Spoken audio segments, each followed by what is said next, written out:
G'day and welcome to the Box Seat. I'm Pete Anthonus. It's good to be here to preview 9 races from Belmont Park this Saturday.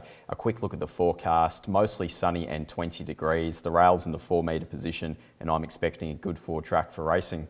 Race 1 at Belmont jumps at 11:43. It's the Go Racing for free before the Rugby Maiden over 1400 metres, and we'll have a look at the most recent start of Diamond Trade.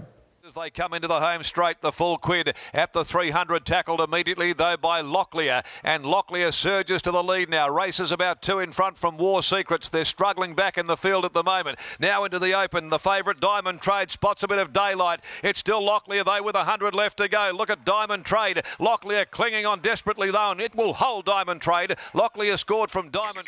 Jumped well on that occasion, Diamond Trade, but wasn't ridden with any great intent there early and was restrained back, eventually settling last on the outside. It was a slow tempo up front and the horse had to barge its way through a few gaps here in the straight. It hit the line really well towards the end of that race, and Locklear came out and ran quite well on Wednesday, just gone. So Diamond Trade does tick a few boxes and gate 8 looks more suitable here.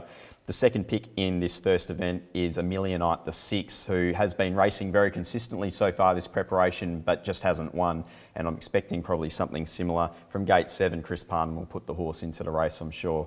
Third pick is the 4 in Too Fat, Too Slow. The horse had its first start there last start, gets the blinkers on for the first time now. And although it did a few things wrong in the straight, it did pick up particularly well over the last 50 metres. Fourth pick is the 1 in Red Mill, who again gets the blinkers on, gets a bit of a sticky gate, but if it can find itself in a comfortable position, it does have claims. On top in race 1 is 7 Diamond Trade from 6 A Millionite, 4 Too Fat, Too Slow, and 1 Red Mill. Race 2 at Belmont jumps at 12:22. It's the West Speed Platinum handicap over 1300 metres, and we'll head down to Pinjarra to check out the first up performance of Tramontane. When going up near the rail, Cricket into House and Redane into the straight by the 300. He still hasn't flinched a muscle at this stage on Tramontane. It's Tramontane. Now he gives it a little rub on the neck and it races about 3 in front. Playing Zeus. Miss Mandy is running on, but it's all Tramontane. Inside the final 100, he shakes up Tramontane, and the favour's going to win and win easily. Tramontane by 2 lengths, Miss Mandy, who stuck to a task. Trainer Darren McAuliffe has a high opinion of Tramontane, and we just saw a hint of that there last start where it managed to control, lead and dominate what was a relatively slowly run race there at Pinjarra. But all things being equal, this looks like it's got a bit more tempo and that may very well suit the horse even more. I'm expecting big things from this horse in this event. Second pick is a 9, which is Lookout. It's just drawn a little bit awkward, so I suspect it will settle off speed, but we have seen the horse attacking the line well over the recent starts, and the last couple of ratings would be fit enough for this.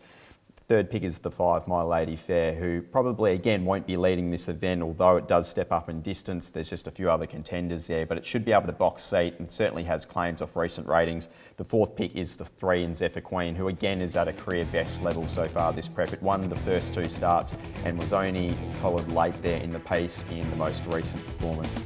On top in race 2 is 6 Tramontane from 9 Lookout, 5 My Lady Fair and 3 Zephyr Queen. Race 3 at Belmont jumps at 1:02. It's the Tab Touch Bet Your Bet Plate over 1,000 metres, and we'll have a look at the first trial of Massimo. Fourth into the straight, and Warfish has got the front. Getting up on the inside is Wine Knight. On the outside is Massimo joining in. It's Massimo on the outside, just about hitting the front. Wine Knight's back on the inside, also battling away is Warfish. Massimo's in front though from Warfish, Wine Knight, and Massimo beat Warfish, Wine Knight. It's just had the one trial so far, Massimo, but I really like the way that the horse lengthened on the line, and not only that, it managed to lead the early part of the trial before then being just slightly restrained to sit outside the leader and then had to pick back up again in the straight. So I thought that had a fair amount of merit, and it should get into a lovely spot from gate 4. So it goes on top for me. From the 2, which is Amarillo Rose, it does look suited in that it should be able to jump from gate 2 and lead this event for a long way. It is a little bit tricky taking some of those early 2-year-old ratings and then trying to transfer them across, but the horse has had 2 good trials, which suggests that it has improved or at least held its form from last preparation.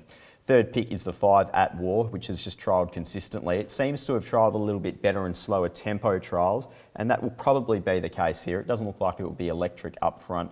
Fourth pick is the 1, which is Barbarucci, who, getting the blinkers off for the first time, might very well just settle off pace here. It does seem to have run its best races when it's been able to finish off well, as opposed to being bustled up early to sit on speed. On top in race 3 is 6 Massimo from 2 Amarillo Rose, 5 At War and 1 Barbarucci. Race 4 at Belmont jumps at 1:42. It's the Bernard Couch Memorial Handicap over 1,000 metres, and we'll have a look at the most recent performance of Father Nick, last seen at Belmont. Kenny into the home straight, and Akiko comes at City Chant. Dacio quickly around their heels at the 300 mark, and 2 lengths Father Nick with Mankind putting in. Pearl Trade back in the middle. Little Dacio stormed to the front though when they went past the 150. Dacio sprints away, opens up from Akiko, Pearl Trade, Father Nick, but Dacio's running them ragged, and it's all Dacio. Dacio goes on to win and in a canter from Akiko. Going to give Father Nick another go here. We saw first up the horse ran particularly well over this track and distance, the 1,000 metres that is, and then subsequent runs it's just raced completely without luck. It's been wide for both of those and just hasn't quite finished over the 1,200 metres. So from the inside gate of 3, Brodie Kirby jumping on board, I'm just going to give this horse an each way proposition here in race 4. Second pick is the 5, which is Metro Boy. It's an out-and-out 1,000-metre horse. It's been very consistent so far this preparation, but it's probably had its chance to win both of those events. I've certainly been keen on it both chances as well.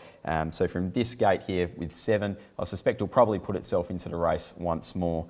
Third pick is the 9, which is Shinju. Again, another horse who just looks to have found one better there last start, but should put itself into another lovely spot from gate 4, and I'm expecting the horse to be consistent going through the line.